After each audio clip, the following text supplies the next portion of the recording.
사도 바울은 골로새서를 마무리하면서 특별히 성도들에게 기도에 대한 권면을 하고 있습니다. 계속 기도하라고, 감사함으로 기도하라고, 깨어서 기도하라고 말입니다. 하나님께서는 수시로 당신의 백성들을 향해 부르짖기를 요청하시며 나를 전심으로 찾는 자가 나를 만나게 될 것이라고 말씀하셨으니 기도는 전능하신 하나님을 한계적 인간이 찾는 순간이며 거룩하신 하나님과 거룩함을 입은 인간이 만나는 은혜의 장소가 되는 것입니다. 그래서 우리의 본이 되신 예수님께서도 육신의 몸으로 계실 때 홀로 새벽 오히려 미명의 습관을 따라 기도의 자리에 계셨던 것을 볼 때 기도는 하나님의 자녀로서 우리가 가진 하늘의 권세이기도 합니다. 예수님께서 이르시되 기도 외에 다른 것으로는 이런 종류가 나갈 수 없다고 말씀하셨습니다. 그러니 기도가 이 땅에서 위의 것을 바라보며 살아가는 우리가 땅의 것을 생각하지 않을 수 있는 유일한 방법이라는 생각을 하게 됩니다. 그렇다면 사도 바울이 말하고 있는 계속해서 감사함으로 기도하라는 말은 무슨 의미일까요? 누가복음 18장 1절에는 예수님께서 항상 기도하고 낙심하지 말아야 할 것을 비유로 말씀하시는 장면이 등장합니다. 이는 우리가 항상 열심히 기도해야 한다는 사실을 말씀하시는 것입니다. 언제까지 기도합니까?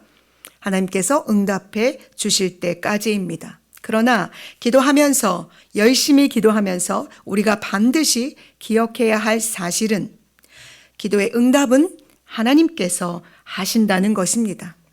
기도 응답의 결과가 바로 하나님께 달려 있다는 사실 말입니다. 조지 맥도널드는 늘 기도하며 그렇기에 우리가 원하는 기도의 응답일 때 우리는 감사합니다. 그러나 때론 우리가 원하지 않는 기도의 응답일지라도 우리는 감사하게 되는 것입니다. 이것이 바로 감사함으로 드리는 기도입니다. 조지 맥도널드는 늘 기도하며 힘을 잃지 않는 그리스도인이라면 모든 기도가 원하는 대로 응답받는 것보다 하나님과 대화하는 데 훨씬 더 많은 가치를 둘 것이다. 기도의 궁극적인 목표가 그것이다 라고 말하고 있습니다. 그러니 나의 아버지, 나의 하나님 앞 그 자리에 앉아 있는 것만으로 그분과 마주하며 이야기할 수 있다는 그 사실만으로 우리는 행복한 하나님의 자녀의 기쁨을 누리게 되는 것은 아닐까요? 오늘 본문에서 사도 바울은 이런 기도의 힘을 믿는 성도들에게 복음 전도자로 살아가는 자신을 위해 기도의 주기를 요청하고 있습니다.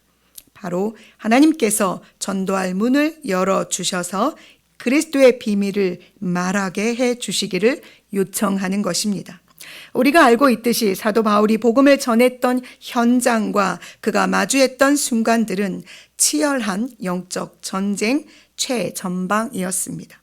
그 한가운데서 그가 바라고 소망한 것은 오직 한 가지, 바로 부활하신 예수님께서 자신에게 보여주신 신비한 복음의 비밀을 명확하게 전하는 것이었습니다.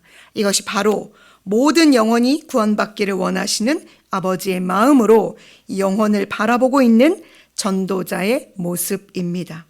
이 마음, 이런 모습은 바울에게만 국한된 것이 아닙니다.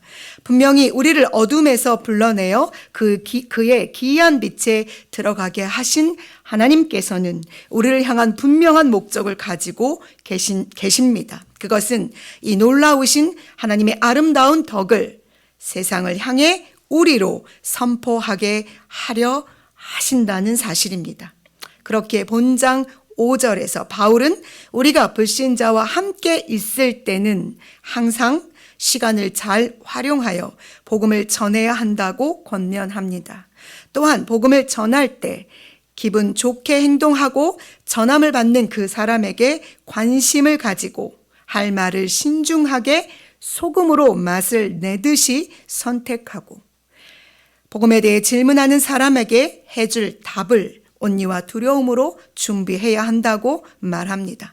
이는 그가 디모데후서 4장 2절에 너는 말씀을 전파하라 때를 얻든지 못 얻든지 항상 힘쓰라.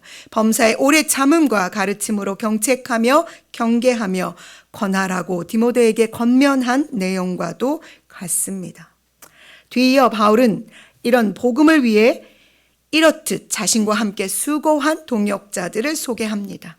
이들은 바울의 서신에 기록되지 않았다면 잊혀질 사람들이었습니다. 그러나 바울은 그들을 특별하게 기억합니다. 마치 하나님께서 우리 각 사람을 특별하게 기억하고 계시는 것처럼 말입니다. 사랑받는 형제요 신실한 일꾼이었던 두기고 그는 주 안에서 바울과 함께 종이 된 자입니다. 바울은 이 편지를 그에게 맡겨 골로새 교회에 보냅니다. 이유는 바울의 사정을 잘 전달하고 교회가 그로 인해 위로를 받게 하기 위해서입니다. 바울과 함께 복음 때문에 갇혀있는 아리스다고와 마가가 등장합니다. 유스도는 할레파이지만 기꺼이 하나님의 나라를 위하여 바울과 함께 사역하는 바울의 위로자였습니다. 또한 에바브라는 골로새 교회를 위해 애써 기도하며 교회가 하나님의 모든 뜻 가운데서 완전하고 확신 있게 서기를 구하는 사람이었습니다. 사랑받는 의사 누가와 데마도 등장합니다. 데마는 우리가 알고 있듯이 디모데후서 4장에서 세상을 사랑하여 바울을 버린 사람입니다. 그는 바울이 1차 로마 감옥에 있을 때는 여전히 그와 함께 동역한 사람이었으나 바울이 2차 로마 감옥에 있을 때 바울을 떠난 것입니다.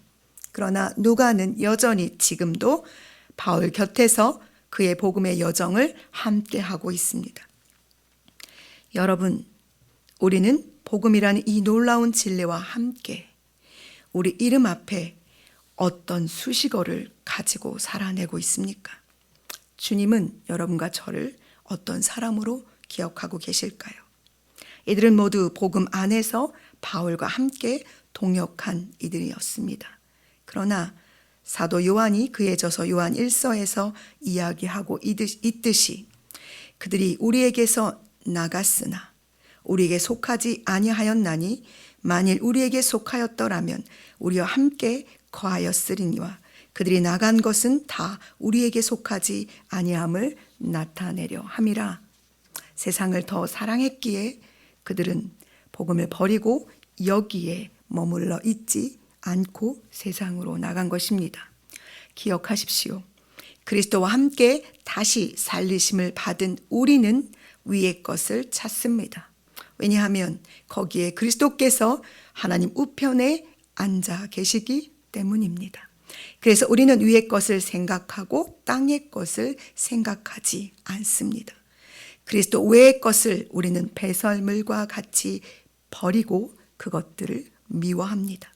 그래서 여기 바로 이곳이 우리가 있어야 할 곳임을 명확히 알고 있기에 여기서 우리는 기도하며 하나님의 은혜를 생각하며 다시 오실 주님을 기다리는 자로 살아가고 있는 것입니다.